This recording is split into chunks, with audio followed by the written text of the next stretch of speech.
Já dura mais de 5 horas o depoimento do auditor da Receita Estadual de Londrina, Luiz Antônio de Souza, no Tribunal do Júri, no Fórum da cidade. É para lá que nós vamos ao vivo falar com a repórter Luciane Miyazaki, que acompanha essa oitiva desde o início da tarde.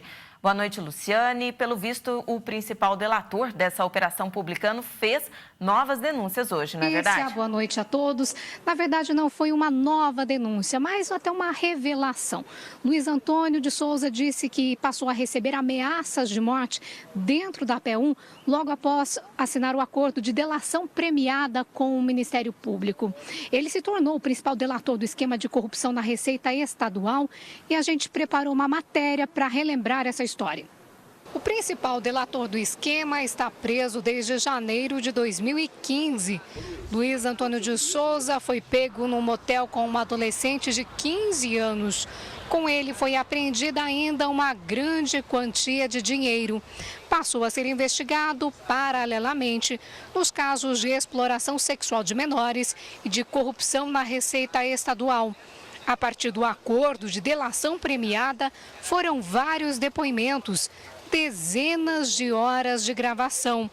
O ex-inspetor regional de fiscalização da Receita relatou o suposto envolvimento de pelo menos 40 colegas de trabalho, não só de Londrina, e de cerca de 60 empresas.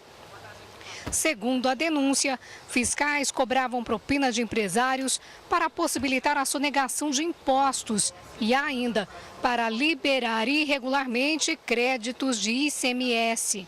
A principal prova seria um pendrive com a contabilidade dessa propina. A operação já teve outros 3 desdobramentos. Segundo um balanço da Corregedoria Geral da própria Receita, o esquema provocou um prejuízo de quase R$ 1 bilhão só nos últimos 5 anos. Esse é o processo da Publicano 1. Eram 73 réus, 5 tiveram o processo suspenso. 70 fatos criminosos foram narrados. Entre os crimes, corrupção ativa e passiva tributária, falsidade ideológica e organização criminosa. As audiências começaram no dia 15 de fevereiro. Primeiro foram ouvidas 24 testemunhas de acusação, depois 52 da defesa. A lista era bem maior, mas foram várias dispensas. Nessa segunda-feira teve início a terceira etapa. A pedido dos advogados de defesa dos outros réus, Luiz Antônio é o primeiro a ser ouvido.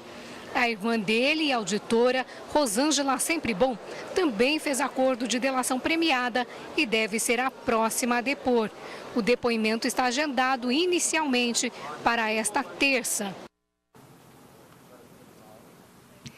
A audiência estava marcada para começar às 1h30 da tarde. O interrogatório do Luiz Antônio começou pouco antes das 2h. Primeiro, ele foi interrogado pelo juiz Juliano Nanúncio e foi aí até perto de 5 horas da tarde, quando começou o interrogatório do Ministério Público. Depois ele foi questionado pelo advogado de defesa, o Eduardo Duarte Ferreira, e agora neste momento ele está sendo interrogado pelos advogados dos outros réus. Como são quase 70, a gente não tem uma previsão de até que horas vai.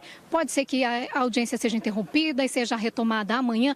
A gente separou alguns pontos principais para destacar desse interrogatório. Por exemplo, ele disse que a corrupção ela é institucionalizada na Receita Estadual. Acontece em todas as delegacias. Disse ainda que de 80% a 90% são corruptos. Os outros 10%, 20% sabem, mas não relatam.